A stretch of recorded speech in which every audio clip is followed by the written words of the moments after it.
Welcome to Building with Brick, Foundational Wisdom on Coaching, Careers, and Christ.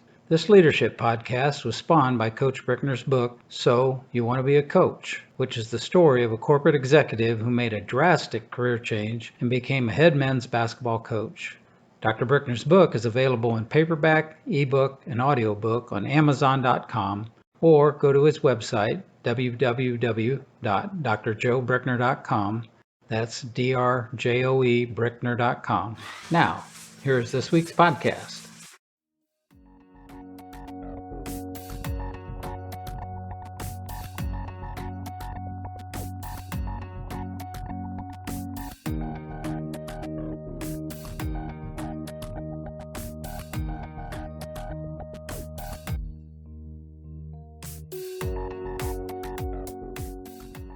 Welcome to Building with Brick, Foundational Wisdom on Coaching, Careers, and Christ.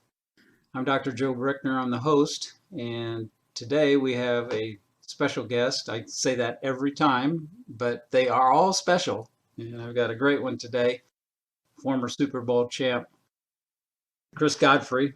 And Chris is a University of Michigan graduate, actually played in 3 Rose Bowls before he became a professional football player. And I want to get into his story because it's not the typical story of someone who goes straight from college into professional football. But Chris is much more than that. After he retired from football, he got his law degree at Notre Dame. Since then, he's become an author. He has a book that is great, absolutely great, especially if you have some teenagers. His book is That's Where I Live, A Guide to Good Relationships. And I'll ask Chris in a minute where you could purchase this. Chris also started and is president of Life Athletes. And I'm going to ask Chris about that a little bit later in the program. But welcome, Chris. Nice having you with us. Great to be with you, Joe. Chris, I was really fortunate this past summer to have an opportunity to meet you. You were one of the main speakers at our CORAC National Conference. And for those of you who are watching that don't know, CORAC is the Corps of Renewal and Charity, started by a man named Charlie Johnston. And it's basically an organization that's based on faith, family, and freedom. And Chris was one of our main speakers, and he was just riveting with his story of going from college and eventually getting to the pros. Chris, did you grow up in Michigan? Is that where you grew up? Yeah, Lower East Side of Detroit. I asked this question to all my guests because all have been very, very successful, as you have been. Where'd your competitive spirit come from? Where'd you get that? Oldest of 9 might have helped. But certainly my dad played sports in high school, and he actually was more gifted in your sport, Joe. He was a all-city basketball player at the time, and but he also played football. He was and so certainly for my dad, and then his father. His father didn't have his height, but his father grew up in Ontario and played all of those sports. He was actually on the club team that eventually became the Montreal Canadiens. And he played rugby and things like that. And so his father, Harold, was quite the player as well. And so I'm sure a lot of that's genetics, and a lot of it was an early coach. And I grew up in a beautiful neighborhood, lots of big families, half block from the school. And when I used to hang out with the boys a couple of years older than me, and they went to football signups one day, and I was still in 5th grade for the 7th and 8th grade team, but I kind of tagged along. And the coach was just out of the Army. He was a pipe fitter, had the biggest arms I'd ever seen. You know, his shirt was some torn Army shirt, whatever. And kind of a tough guy, but really a great sense of humor too. And anyways, he said, he asked me if I wanted to be the team mascot. So I came home, Dad, I'm the mascot, thinking it was some big deal. But anyways, so that helped. A lot of early encouragement. Certainly having a good size that I inherited from my father. And being a little bit tall, one of the taller kids in class, and all of that helped me get an earlier start. And so I guess a little bit of genetics and environment. Well, did you play all sports, or did you just concentrate on football? No, I played three sports, mostly football and basketball. And I can still hear the guys that only played basketball complaining that I played basketball like I played football, right? In fifth or sixth grade, right? A little too physical for them. But it really helped, as you know, control the paint. And that was really important. And actually playing basketball really helped me later on in life, because I was a really good defenseman. And I could shut down their best players, and I enjoyed doing that, especially against some guy I really didn't like once in grade school. But I credit my ability to lengthen my career from playing defense all through college and beginning in professional, but moving over to offense, because I could move my feet like a basketball defensive player would move his feet, staying in front of somebody. And so basketball was very, very good to me, even though I couldn't. I mean, it was a 50-50 proposition for me to just put a layup back in, right? Yeah. I needed a good shooting coach to tell me to keep my elbows straight. I learned that from a Michigan guard many years later, the secret of just making those shots. Keep your elbows together. Nobody ever taught me. But anyways, and I would run track and tried baseball with that beloved coach that I mentioned. He tried baseball himself, and he didn't really have the patience to be a baseball coach, and I was a terrible baseball player, so that didn't last long. So three sports, and then when track was in high school, and that was shot put. It was a shot put, and I was adequate at that, But where I excelled was throwing the discus, which was a new sport for Michigan back in 1978. Something like that, 79. I got that right? No, it would have been 75. But anyways, that was a lot of fun, because it was something that you could learn and get a feel for and all of the rest. And so, yeah, I played sports throughout the year, and it was a really, really good thing. So you played all three sports then in high school? Yeah. Mm-hmm. Wow. And what geared you to football? Was it your size that geared you to excel in football more so than others? It was just hanging out with the neighborhood kids, right? And they weren't even great football players, but it was my getting to know that coach. And they talk about I learned everything in kindergarten that I needed to know for the rest of my life, sort of a thing. It was a lot like that with him, and he worked our tails off. I mean, the end of practice sprints, we would run maybe 10 yards at a time, back and forth, do different things. And, half of us were bawling, right? But stayed with it. And he instilled in us some sense of pride, of sticking with things and fighting through things and being tough in that sort of a way. It certainly showed in the standings, because we were undefeated 3 seasons in a row and usually beat everybody by 40 points. Wow. But the practices were so hard, especially I was a younger guy with playing on an older team. I was the starter in 6th grade for the 7th and 8th grade team. And so I got put up in that. And but the practices were so hard that the games were easy. And I can remember trying to injure my ankle by standing on a basketball, so I'd have an excuse not to go to practice or something, right? But my dad praised us once. My brother and I have a brother who's about just a year younger than me, and he praised us for doing a difficult thing and sticking with it. And as hard as that coach worked us, he had a really good sense of humor, and you could tell he really loved us. He threw a big banquet for us and our dads at the end of every year, rented out a hall, pizza and whatever we wanted, and out of his own pocket, and bought, I think, equipment for us too in that way. So that combination of really working us hard, but really loving us, and that success and the pride that came with working hard and then being successful at it, that actually made me a better high school player because I had a code of honor already when I got to high school that surpassed the varsities. Okay, because I didn't play for one of the creme de la creme high schools. It was an all-boys school that was close by and wasn't the tough guy school that I wanted to go to that had girls going to it. No, my dad sent me to the all-boys school and says, that's where you're going.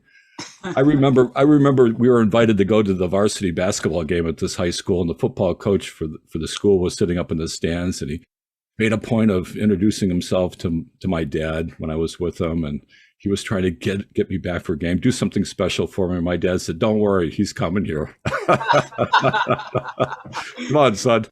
And it was a good thing because gave me a chance to realize that I'd been given something special, that I'd worked and achieved something special, and others kind of fed off that too and helped our team. I actually started as a sophomore with that team, and it was a Central Division, the best division in the Catholic League school league back in Detroit, and so all that was good, and but my dad, it all kind of changed. I made all Catholic, which is really a significant honor for an underclassman as a junior, and then with all of that going, having the world by the tail, my dad takes an intercompany transfer and goes down to Florida. So there goes all my BMOC cred and started over at another all-boys school down in Hollywood, Florida, called Chaminade. There are a couple of Chaminades around the country, and I went to one of them down there in Hollywood. Your senior year, you went to Chaminade? Yeah, left the middle of my junior and stayed there until the middle of my senior. So my senior football was played at a whole new place, playing new positions, and that heat, that Florida heat, oh my gosh. Yeah. And we didn't have air conditioning in the school either, you know. I'd fall asleep, you know, wake up in a puddle of sweat on my desk, you know. But all of that was good. Again, it was a lot of that training, that early training that I had, really set me apart. Not so much my size, which helped, but just that sense of like honor and against some of the best folks down there. And I had a deep well to draw upon. And for that, I'm very grateful, and all of that really points to that early training. Yeah. My father supporting us, and so it all started there, as they say. It started back in kindergarten. Everything I needed to know for life. Wow! Now, how'd you end up at the University of Michigan? I can see if you were in Detroit that would happen, but being a Catholic kid in Detroit, I would think Notre Dame would be after you too. How'd you end up at Michigan? Well, Notre Dame, Notre Dame didn't even send me a letter, right? Seriously? Seriously. Oh, they went for the creme de la creme. I wasn't a blue chipper at all. And certainly moving out of the area didn't help my prospects in that regard. But what really helped Michigan's chances was that being down in Florida, I was homesick. And I also grew up on Wolverine football, not Notre Dame football. And so that was a big deal. That was nice. And, you know, in doing the comparing different programs, you know, what kind of school is it? What kind of athletic program is it? You know, trying to find one that would do both of them well. And certainly being down in the SEC country or ACC country, my first recruiting visits were to places like Georgia Tech and Miami, and did a little stuff. I got some bites from the service academies, and took a trip up to Cornell and got letters from those kind of folks. But Michigan was a really good school, and it was also a really good program, and it was also back home. And so that's how it ended. Even though I think I got one of the last of the scholarships that were available, and got some obscure 90s number and put back in the back row of the first team picture with all the water boys. That was actually kind of helpful because it made me hungry. And after all of that experience, I realized that I didn't want to be buried in the tomb of the unknown Wolverine, and worked real hard. They thought I'd made a wrong choice, because the first little get together all the freshmen had were kind of standing in chow line, for this reception that we're having with our new head coach. And I'm standing next to these huge guys from the Catholic League in Chicago, right? Going, oh gosh, I made the wrong choice. But that first year, playing defensive demonstration teams and going against the best was good for me. And the next year, I got the starting nod. Second game into the season against arguably Michigan's biggest game in a long time, and that was Texas A&M. The Aggies came to town. I think they were ranked number 1 or 2 in the nation at that time, and that was my first. That was my first start, and I was so nervous I couldn't even see straight. I remember the day before. Oh boy! Because you were a defensive lineman, were you not? Yeah. How big were you? I was probably 223, dripping wet, 6'3", and but one of the reasons why playing defense appealed to me is, like all young guys, you like to make sacks and tackles and all the rest. Didn't really want to be a hog and put on weight and all that kind of stuff.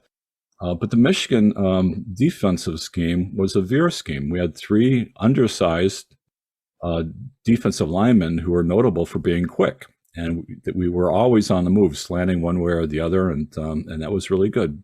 Played to my strengths, and it was fun, and so I could play in that position without having to stand toe to toe with the really big guys on the end, and so that was fun. That was fun, and we ended up beating the Aggies like 42-3 or something like that. Wow, did you really? Yeah, so that was fun. Now, who was on offense on those Michigan teams? Well, on offense, we had Rick Leach, who was all Big Ten, probably all American, a great option quarterback. Harlan Huckleby, Russell Davis, and then we had Rob Lytle. He was a little bit older than I was. And yeah, so those are the guys that were in the backfield most of the time when I was there. And we ran, kind of moved to a sort of a wishbone-y kind of a thing That was big as a sophomore. Yeah. And oddly enough, I was a member of the team that renewed the rivalry with Notre Dame. After about a 35, 38-year hiatus, Michigan and Notre Dame played again in 1978. And that was a game that I was really up for. And maybe because, as you alluded to, did Notre Dame recruit you? No, they didn't recruit me. Bums. But everybody thought knew it was a big deal. I think Notre Dame won the national championship the year before. And so we played in South Bend and had no idea that this would be our home soon for another 30 years. But the only picture I have of that game is a picture, I should say the picture I have of my wife. My wife was a Michigan cheerleader. And the only picture that we really have her in action was standing in front of the Notre Dame goalpost. And little did we know that we'd come back here and raise our children and settle down here. So I always think that being a Michigan guy and living in South Bend has been a good thing because it adds a lot of interest into the rivalry, and certainly was the biggest game of the year for our family and my boys and stuff to go to. But it also kind of helped me to maybe not drink the Kool-Aid like some of my other unfortunate people around me, right? And but anyways, it's a good place to be because everybody's second favorite team is Michigan, and the fan base is pretty identical. John Crick, the sports writer for the Toronto Suns, wrote probably the seminal book on the rivalry called Natural Enemies, the Wolverines and the Irish, and tracing all the way back to the beginning, how the Michigan football team actually taught Notre Dame how to play football. They don't want to hear that. And they also wrote their famous fight song after a loss to Michigan. They don't want to hear that one either. And on an away game, I think it was Coach Rockney. I might have the names wrong, but the point is somebody went up to Ann Arbor when Michigan was out of town and saw the way our stadium is built.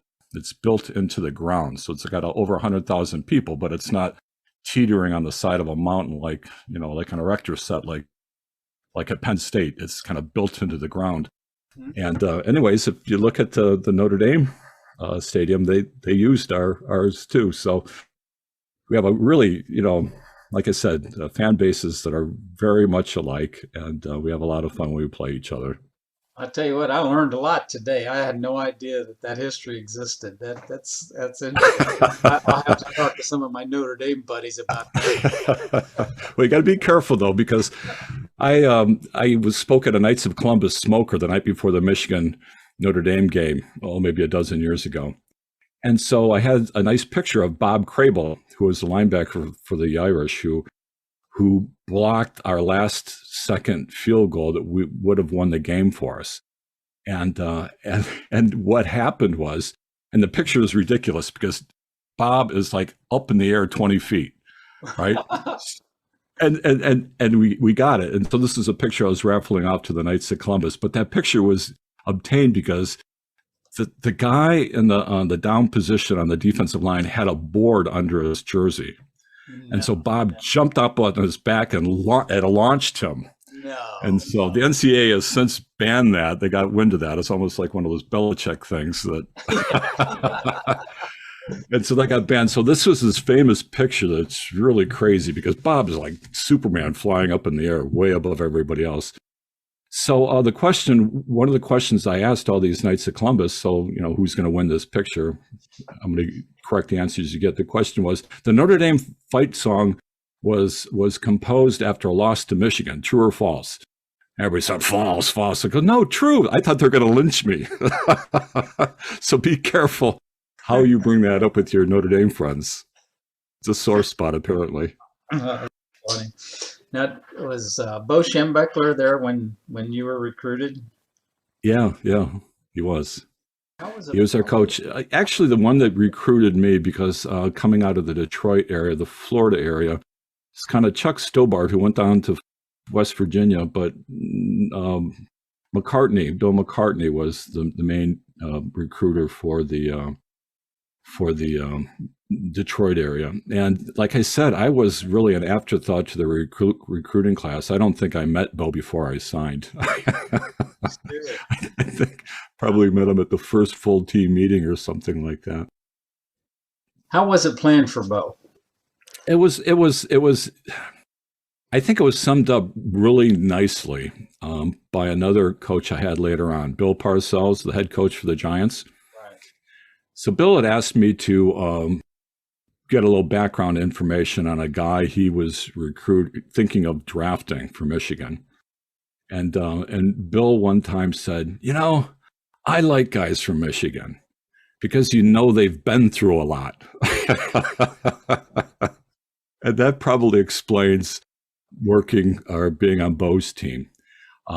He had a great deal of integrity, okay, from my perspective and anything that I've heard since.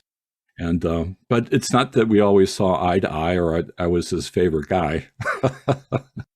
But it was a really good program to be a part of. And it did help me professionally, not only with Bill, but my first rookie camp was with the Redskins. And my position coach with the Redskins was actually a graduate assistant coach at the University of Miami with Bo Schembechler. They were like, just out of college kind of guys, and they knew each other well, and Doc knew that Bo was a character, but that kind of created a bond between Doc and myself because of the common relationship we had with Bo. And that was really helpful because, you're a rookie free agent with a professional team, and you don't know anybody, and nobody expects you to have a snowball's chance. And but to be able to have that kind of a rapport with your position coach is really nice, and it was valuable. And Doc was a really good help to me and kind of make that transition. And it came because of my relationship with Bo, and I had gone through a lot to get there. Yeah. You had talked about Parcells quite a bit when you were giving the talk down at the CORAC national meeting, and I'd like to get into that a little bit later too. But I have to ask you this question here, since I'm from Lima, Ohio. How'd you guys do against Ohio State in your 3 years of playing varsity football? Well, I believe we beat them all 3 years. Did we get them freshman year? I didn't make the trip down there in Columbus. but I'm guessing we beat them because we went to the Rose Bowl those first 3 years, right? That was back when you had to win the Big Ten championship to get to the Rose Bowl, and that's where you went. It was my senior year where we must have lost because we ended up in the Gator Bowl, and Lawrence Taylor ends up breaking our quarterback's leg. That's another story. Yeah. That's interesting. But did we? I think we might have had them like those three years, and they didn't seem. I know the Buckeyes are really important to Bo to beat his former boss Woody Hayes. That was really important to him. But that threat kind of waned, I think, when we were there. We had some really strong teams, and like I said, Notre Dame was waxing a little more threatening, more interesting for whatever reason to myself. And so, yeah, I think I think when we held our own, and I think when all the Michigan teams get together, they won't be criticizing us for not beating the Buckeyes. That won't be the problem. There you go. Chris, we're going to take a short break. When we get back, I'd like for you to tell us about your journey from after you got out of college to eventually getting to Giants and becoming a Super Bowl champion.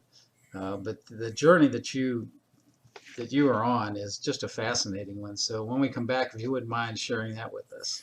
Sure. Okay. We'll be back in a minute.